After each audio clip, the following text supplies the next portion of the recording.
갈라디아서 1장입니다. 갈라디아서는 로마서, 고린도 전후서와 함께 교리서신으로 분류되고 있습니다. 역시 그리스도를 믿음으로 말미암아 구원에 이른다는 구원의 원리를 역설하고 있죠. 특히 갈라디아서는 소로 로마서라고 불릴 만큼 구조적으로 로마서와 일치하며 내용적으로는 교리편과 실천편으로 구분된다고 합니다.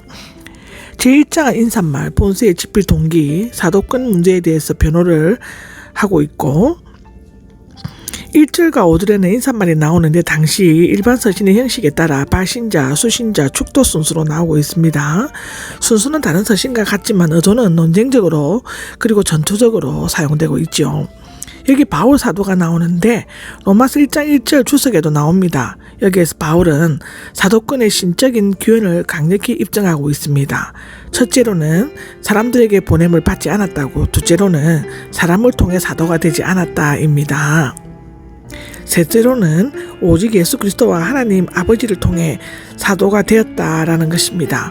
그리스도를 죽은 자들 가운데서 일으키신 부활의 사실을 언급한 것은 자신의 소명의 헛된 공상이나 지식에서 나온 것이 아니다이고, 또한 비록 예루살렘 사도들처럼 십자가에 달리기 전 예수님과의 만남이나 교제는 없지만 다메섹에서 부활하여 살아계신 예수 그리스도에게 직접 받았으며 이 부활로 말미암아 우리가 제사함을 받아 의롭게 되었음을 강조하기 위함입니다. 주님의 부활은 바울의 사도직을 뒷받침하는 권위인과 동시에 초대교회 성도들의 신앙의 근거이기도 하죠. 함께 있는 모든 형제들인데 이 함께는 같은 동료로서 함께 나누는 우정관계를 나타냅니다. 불특정한 형제가 공동 발신인으로 되어 있는 것은 이것이 처음이고, 형제는 아마도 이 서신의 기록에 직접 참여하지 않았지만 안디옥에서 그와 동행했던 바나바와 예언자들, 교사들이었건 같다고 사도행전 13장 1절에는 기록하고 있죠. 동력하는 형제들은 언급하는 것은 바울 서신의 특징입니다. 특히 이 서신의 가르침이 바울 자신뿐만 아니라 다른 사역자들도 동일하게 지니고 있는 것임을 강조하기 위함인 것 같습니다.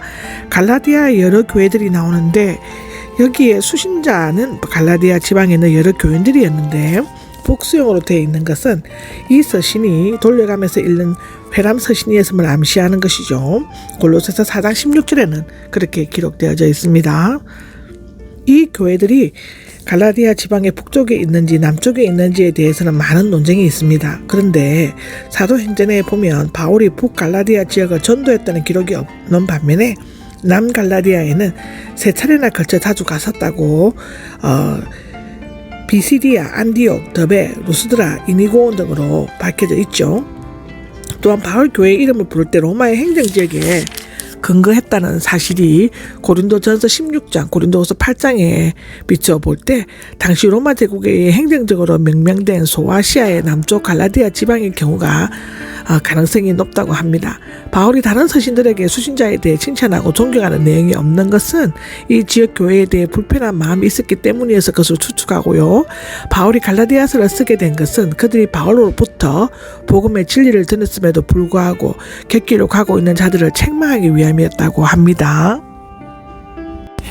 은혜와 평화가 나옵니다. 헬라어나 히브리어의 갈래적인 문안 형식입니다. 은혜는 하나님의 사랑의 주관적인 면을, 평화는 그것의 객관적인 면을 표시하고 하나님을 믿는 독자들이 은혜와 평화 가운데 날마다 축복된 삶을 영위해 자기를 바라는 소망을 표현하고 있습니다. 자세한 것은 로마서 1장 7절에도 나왔습니다. 예수 그리스도가 나오는데요. 다른 서신들에게서는 수신자들을 위로하고 그들을 인해 하나님께 감사드리는 것으로 마치지만 여기에서는 예외적으로 4, 5절이 더 첨가되어 있습니다. 예수 그리스도는 본서뿐만 아니라 바울 신학의 핵심적인 주제입니다. 바울은 유대교적 율법주의자들이 십자가의 사역을 통한 구원의 복음을 부인하고 무시하기 때문에 복음이 변질의 위험이 있었으므로 십자가상에서의 그리스도의 사역과 그 구원의 능력에 대해서 강조하고 있습니다. 첫째로는 우리 아버지이신 하나님의 뜻을 따라 알고, 둘째로는 우리를 이 약한 세대에서 구해내시고입니다. 그리고 세 번째로는 우리 죄를 위하여 자신의 몸을 내어주셨습니다인데 그 십자가에서의 죽으심의 희생적 대속적 최종적으로는 죄인들에 대한 의로우신 요구들을 충족시켰을 뿐만 아니라 사람들을 하나님과 화해시켰으므로 사람들의 죄를 단번에 완전히 제거하였습니다. 따라서 율법을 섬기는 이유를 들어 복음 진리를 거부하고 그리스도의 죽으심을 무시하는 율법주의자들의 태도는 오히려 하나님을 배반하고 그리스도를 보내신 하나님의 뜻을 거절하게 된다는 것입니다. 하나님께 영광이라고 5절에 나옵니다. 예수님은 하나님의 뜻에 순종함으로써 하나님께 영광을 돌렸죠. 구속받은 성도들은 그리스도의 사역 때문에 세세무궁토로 영광을 돌려야 한다입니다. 바울은 죄인을 구원하시는 하나님의 은혜를 생각할 때마다 감사한 마음이 넘쳐났습니다. 로마서 9장, 디모데전서 1장에도 나옵니다. 이것은 그로 하여금 온갖 고난과 역경을 극복해 하는 원동력이 되게 하였습니다. 여기 아멘은 히브리어 아멘은 하근하다, 신뢰하다를 의미하는 건데 아만에서 비롯되었다고 하고요. 음력으로 구약에서는 세약이나 진술, 선 등을 할증할 때 예배시 기도에 응답할 때 사용되었고 신약에서는 예수님의 말씀이 진실하시다거나 그리스도를 인격화하는 명칭으로 사용되었습니다. 여기에서 아멘은 하나님께 대한 찬양과 영광이 영원히 있을 것임을 나타내고 있죠. 6절에서 10절까지는 인사말을 간단히 끝내고 일반적으로 사용하는 기뻐한다는 말과 독자들에 대한 칭찬을 생략하고 다른 복음에 미혹된 갈라디아 교인들을 책망하고 있죠. 이것은 그들의 잘못된 배교 행위와 바울에게 큰 실망과 충격을 주었음을 나타내고 있습니다. 첫째로는 하나님께서는 그리스도의 은혜로 그들을 부르셨다라고 6절에 나오는데 하나님 우리 아버지께서는 분명한 계획과 목적을 가지시고 그리스도의 은혜로 그들을 부르셨다. 즉 예수 그리스도와 더불어 교제케 하기 위해 거룩한 삶을 살도록 하기 위해 평화를 위해 그리고 하나님 나라와 그의 영광을 위해서 구원을 얻도록 하기 위해 부르셨다라고 나와 있습니다. 부르신 분을 빨리 떠나 다른 복음을 쫓았다라고 나오는데 바울이 놀라지 않을 수 없었던 것은 그들이 이같이 빨리 전혀 예상하지 못할 정도로 급히 떠나간 것에 대한 안타까움과 단식을 나타내고 있습니다. 여기 떠나는 마치 군대에서 탈영하거나 애인에게 변심하는 것처럼 하나님을 떠나 하나님께서 부르신 거룩한 삶과 하나님 나라의 영광과 진리를 버리고 구원과 그리스도의 교제로부터 빨리 떠나간 것을 의미하는데요. 현재 중간태의 그 유혹과 배교가 현재 진행되고 있음을 나타냅니다. 아마도 그들은 회개한 후 아니면 거짓 교사의 유혹을 받고 난 후 빨리 떠나갔거나 바울이 방문한 후 곧 떠나갔던 것 같습니다. 어떤 사람들이 혼란 가운데 빠뜨려 그리스도의 복음을 왜곡시키려 했다인데요. 거짓 교사들은 오히려 바울이 거짓 사도로서 비롯된 복음을 가르친다고 주장함으로써 교인들을 혼란에 빠뜨려 그리스도의 복음을 왜곡시키고 뒤엎으려고 했습니다. 여기 혼란 가운데 빠뜨려는 바다의 풍랑으로 배가 요동하는 것을 모세하고 있고요. 왜곡시키려 하다는 반대 방향으로 향하다의 의미를 하며 부정강화형으로서 단번에 결정적으로 변화하는 것을 가리킵니다. 거짓 교사들은 교회를 혼란케 하여 복음을 변절시키고 교회 질서를 어지럽혔다고 갈라디아서 5장 10절, 사도행전 15장 24절에는 나옵니다. 실제로 다른 복음은 있을 수 없습니다. 다른은 6절의 다른과는 다른데요. 앞의 것은 다른 많은 것들 가운데 다른 것이고 뒤의 것은 두 가지 중에 하나로서의 복음의 절대성과 유일성을 강조하기 위해 사용되었죠. 6절의 다른 복음은 변질되고 왜곡된 복음을 의미합니다. 여기에 다른 복음은 실제로는 존재하지 않는 비슷한 복음으로서 겉모양은 그럴듯해 보이지만 내용적으로는 사람의 영혼을 멸망케 하는 독소가 들어있는 거짓된 진리를 말하는 것입니다.